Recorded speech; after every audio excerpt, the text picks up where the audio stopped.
You're listening to the Organize My Thoughts podcast, where we teach you how. Hello, family, and welcome back to another episode of the Organize My Thoughts podcast. I am your host, Kylia Jackson.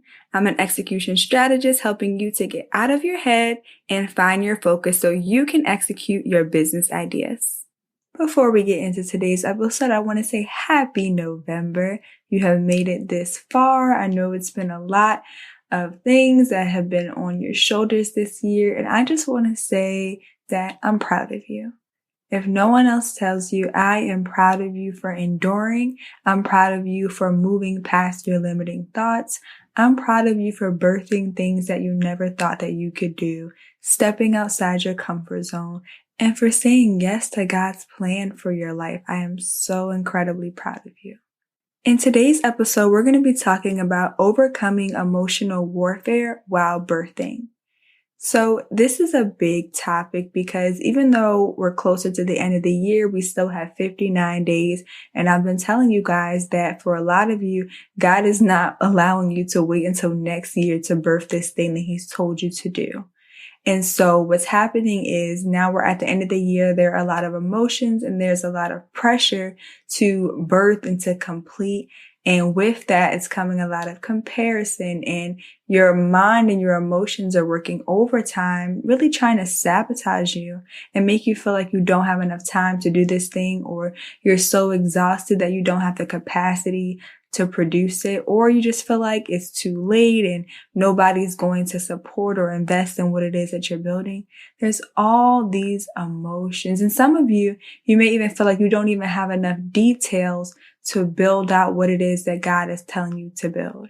And so first, I want to say that how you're feeling is completely normal. There are a lot of people that experience this, and I call it birthing anxiety.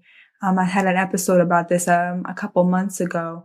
And really, like I said, it's this pressure and this overwhelming feeling of being unprepared that's working against your birthing process. And when I say your birthing process, I mean the process of you going from idea to complete execution, that process of you getting out of your head. You already have the vision, maybe not in full detail, but it's that process of you taking the idea out of your notes app, out of your journal, and actually working on the idea and bringing it to full completion.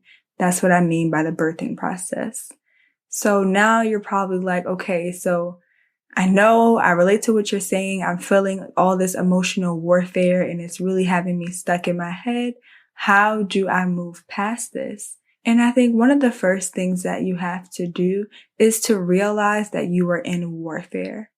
Sometimes when you're experiencing all of these emotions, because you genuinely feel overwhelmed, you genuinely feel unprepared and frustrated and maybe anxious or unqualified, you don't fight back against those things because they are your real feelings, and you don't realize how the enemy is using your feelings to cause you to be paralyzed, to cause you to overthink, and honestly to get you to rebel against God. Because when we're not being obedient and birthing the things that God is telling us to do, when we're allowing our emotions to cause us to procrastinate, we can dress it up however we want, but what's happening is we are then rebelling against God. And it's a very dangerous place to be in, because some people are in this place where they've been rebelling for years, right? God has called them to do something years ago and they still have not done it.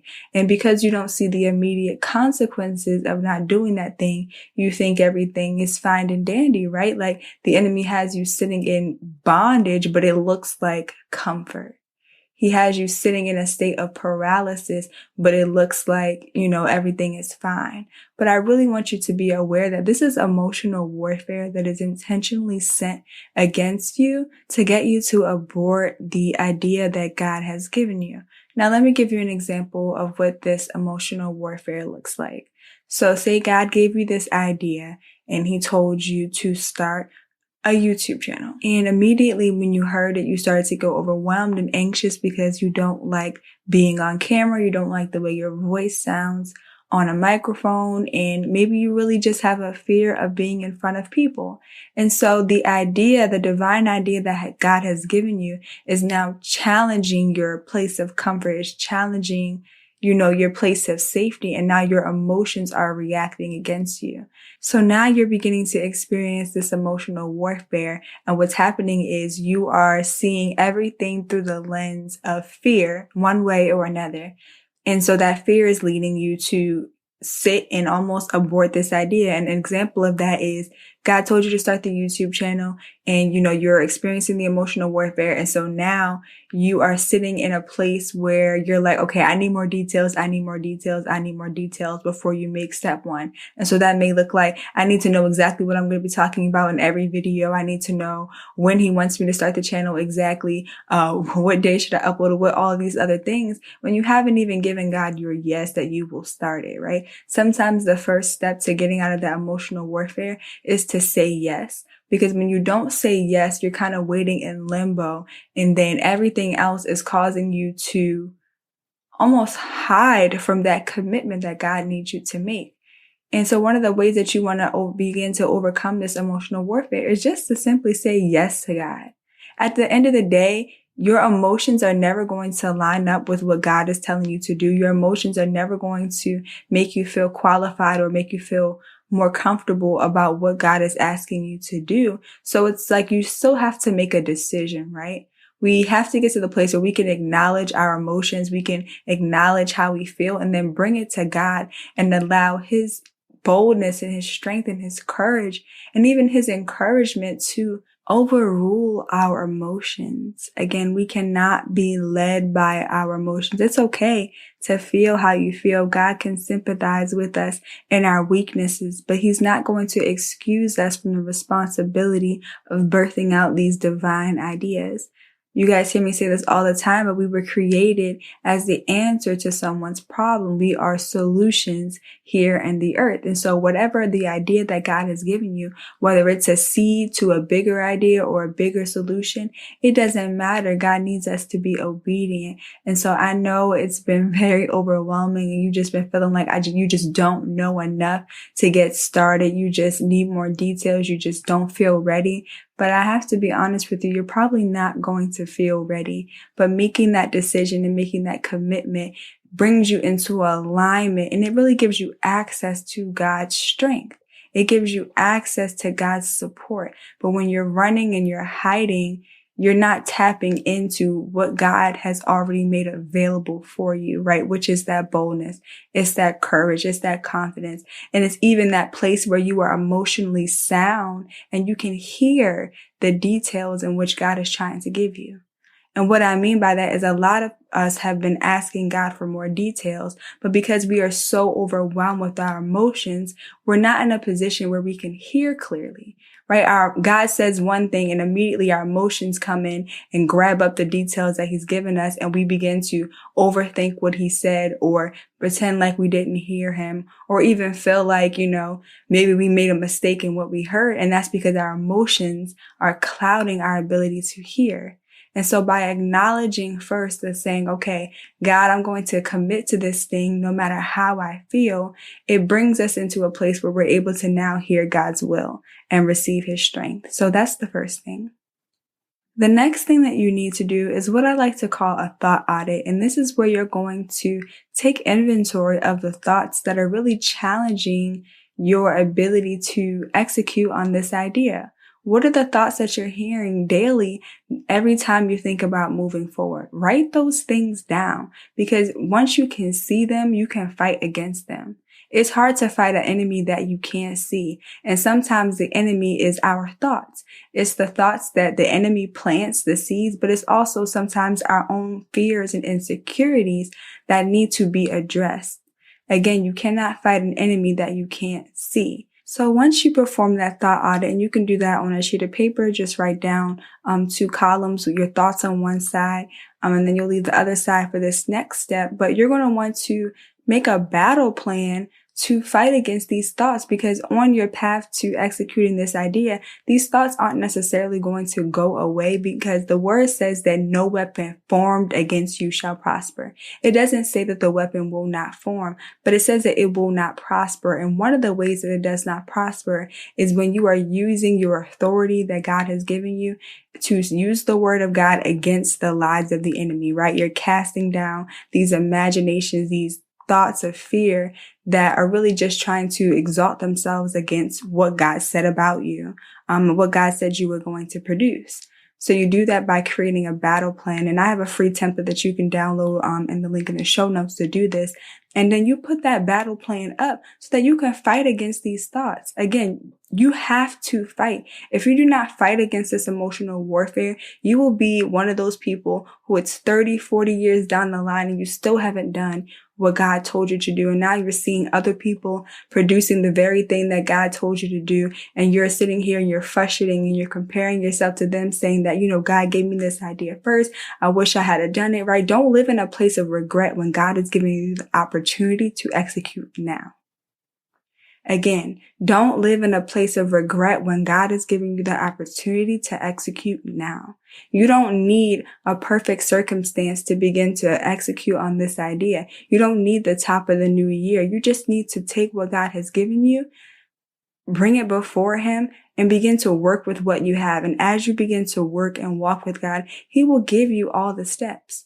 We serve a God who is a God of detail. So when you have anxiety in your ear telling you that you don't know enough, you're probably right. You probably don't know enough. And that's because God is waiting on you to take the first step, whether it's to just simply create the YouTube channel, come up with a name, right? Come up with some idea topics and begin to present those to God and ask for detailed feedback, right? We have to get used to coming to God for the details, right? We come to Him for the vision, but we don't necessarily come to Him for the step-by-step details. And so it's going to be trial and error, right? There's going to be some times where you ask God, something and He gives you details and answers immediately right away. And then there's going to be some other times where you have to just kind of figure some things out, present it back to God, and He'll guide you. It says that He will guide you along the best pathway for your life. So He's not going to leave you without details, right? So take a deep breath. And know that yes, you are in a battle, you are in warfare, but you already have the victory. You don't have to stay stuck in a place in your head.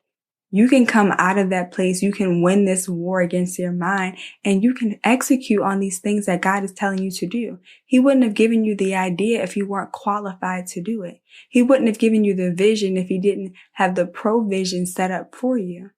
We don't serve a God who abandons us when He gives us something to do. That's just not the kind of God we serve. So I really want you guys to just take a deep breath and remember. Take your eyes off of your emotions and remember God. How do you remember God? You praise Him. You worship Him. You think about the places that He's brought you from in the past. You think about the testimonies that He's done through other people. You go back in His word and remember His character. This is all active things that you can do that will help you to put your eyes back on God. One thing that I've been doing is setting up a consistent time for prayer. This is a time for prayer that I do not miss. And regardless of how I'm feeling emotionally, I show up for this prayer time and amazing things happen.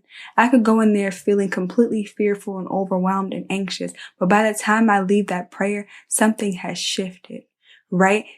What's happened is that my eyes are now focused back on God, and they are off of my emotions. They are off of all these imaginations that I've been coming up with in my head, and they're back on the one who's given me the vision in the first place, the one who's chosen me, the one who qualified me. That's what happens when we stay in a consistent place of prayer. So I believe in you guys. I know that you can do this, and it's not too late. You still have 59 days for God to do something amazing. God can bring the fruit of your labor overnight if He chooses to. So don't look around and say, oh, it took this person 6 weeks or a couple months to get all this. Like, you don't need that. You just need to be obedient to God. So if you're listening to this message and you're like, Kyla, I completely relate to what you're saying, but I've been trying for years to get out of my head. And every time I start this idea, I get overwhelmed. Or, I feel like God has told me a bunch of different things that he wants me to do. And I'm just not sure which direction to go in. And you just feel like you're in this stuck place and you would like some expert help, I would love to help you. I have a program called the Organize My Thoughts Intensive. And this is a one-on-one session with me where I will help you to first adjust those limiting beliefs that are keeping you stuck in your head. But then we'll also go and help you to find your focus on and which idea is the best for you to implement now based on your goals and the direction that God has been giving you. We'll help you to create a plan that will go from just the idea all the way to execution, everything that you need to do to go ahead and start moving this idea into a completed phase. And you'll even get a workbook that will help you to document this and keep it all organized. So all you have to do is execute the plan that we set up. And I'm even going to go a step further and hold you accountable for 2 months after that, because how many times have you invested in someone in a one-off program and then you went right back to doing what you were doing and you didn't complete what it is that you signed up for? So I know how important accountability is. There's a statistic that says that if you have an accountability partner and you meet regularly with that person, you have a 97% chance of completing that project. So I know the importance of accountability, and it's included in that Organize My Thoughts intensive program. So if that's something that you're interested in, I'll go ahead and leave the link to learn more about it in the show notes. But this wraps up another episode of the Organize My Thoughts podcast.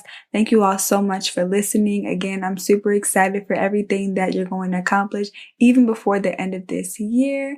Again, check the link in the show notes for any resources that I mentioned, and I will talk to you guys on the next episode.